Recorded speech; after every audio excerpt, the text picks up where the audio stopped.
বিদুর আর পরাশরী, পরাশরী হলো বিদুরের স্ত্রী।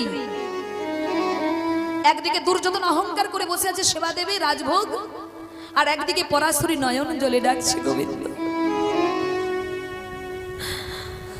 আমি কাঙালিনী বলে, আমি কাঙাল বলে তুমি কি আমার ঘরে আসবে না? আমি তোমায় রাজভোগ দিতে পারবো না বলে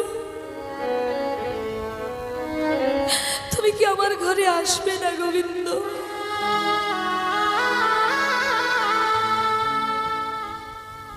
আমার যে জীবনের বড় স্বপ্ন, বড় আশা,